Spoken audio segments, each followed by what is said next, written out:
आज से आज की बात का शो आप देख सकेंगे 8:30 बजे से। ईरान की मेन शर्तों में से एक है लेबनान में युद्ध विराम। सर, मैं एक बयान का हवाला में देते हुए ये बात कहना चाह रही हूँ, लेबनान में युद्ध विराम ये मेन शर्तों में से है। इजरायली सेना को लेबनान की जमीन से वापस लौटना है, लेकिन इजराइल इसके लिए तैयार नहीं है। नेतन्याहू ने ट्रंप से ये साफ कर दिया है कि इजरायली फोर्स गाजा और लेबनान में बने हुए सिक्योरिटी जोन से पीछे नहीं हटेगी। कल भी इजरायली सेना ने बेरूत पर हमला किया, जिसकी तस्वीरें मैं दर्शकों के सामने रख रही हूं। और बेरूत पर हमले के बाद ईरान ने बीती रात इजराइल पर बड़े अटैक की तैयारी कर ली थी, लेकिन आखिरी वक्त में ट्रंप ने किसी तरह से ईरान को रोका। और खबर यह भी है कि इजराइल पर ईरान को हमला करने से रोकने के लिए ट्रंप ने डील में कई कंसेशंस भी किए हैं। तो अब ट्रंप ने सोशल मीडिया पर पोस्ट करके बेरूत पर इजरायली अटैक की निंदा की है। तो अब सवाल यह है कि अगर ईरान अमेरिका एक डील के लिए राजी हो भी जा रहे हैं, जो इजराइल के एडवाइजर हैं तमार बेन-गवीर, वो क्या कह रहे हैं? Trump agreement does not bind us, Israel is not subject to the United States and we are an independent and sovereign nation. कि हम किसी भी तरीके की डील की वजह से या अमेरिका की वजह से हम बाध्य नहीं हो जाते हैं। तो जो अब ये बेन-गवीर कह रहे हैं, सर, मेरा सवाल तो फिर ये है कि अगर यूनाइटेड स्टेट इजराइल को बाध्य नहीं कर सकता तो ये जंग तो कभी भी फिर शुरू हो सकती है। आसिफ रमीज दाऊदी जी को भी मैं अब इंक्लूड कर रही हूँ। सर, ये तो जंग खत्म नहीं हो रही है, ये तो किसी भी वक्त इंस्टिगेट हो सकती है। दाऊदी जी।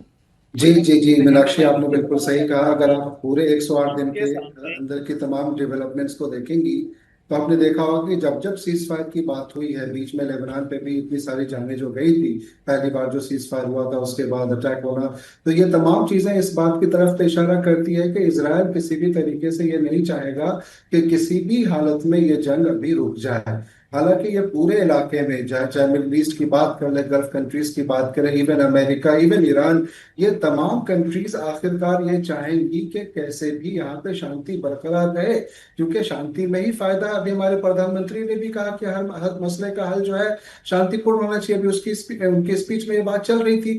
अब यहाँ पे इजराइल का जो ये रोल है वो कहीं ना कहीं 19 तारीख को ये देखना है कि 108 दिन गुजर गए, क्या 112वें दिन किसी डील पे सील लगने की गुंजाइश है? अगर तो ऐसा हो जाता है तो पूरी दुनिया के लिए एक बहुत बड़ी अच्छी बात होगी, बहुत बड़ा तोहफा होगा।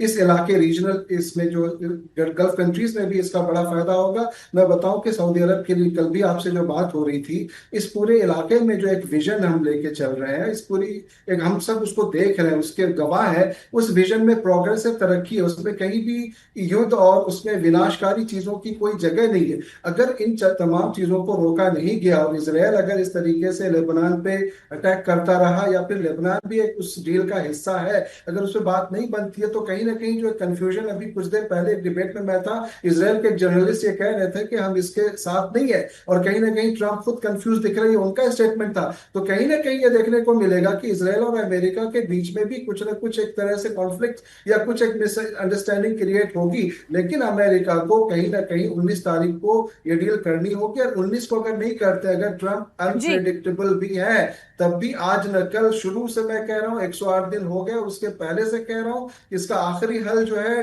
ट्रिपल डी है, डायलॉग, डिप्लोमेसी और डिस्कलेशन ही, और उसी पे बात होगी। एक चौथा बात बिल्कुल ठीक है sir, dialogue, diplomacy and discussion के जरिए ही कोई हल निकल सकता है। जो है वो डी है। अनस जी, आप जो बात कह रहे थे, अब आप अपनी बात पूरी कर लीजिएगा, क्योंकि जो मैं तमार बेन-गवीर का पूरा पोस्ट जब पढ़ रही हूं तो उसका जो आखिरी हिस्सा, जो बड़ा हाईलाइटेड हिस्सा है, उसमें वो ये कह रहे हैं, We are not partners to this agreement that does not ensure our security, यानी कि इजराइल की सिक्योरिटी के बारे में यहाँ पर कोई बात नहीं हो रही है।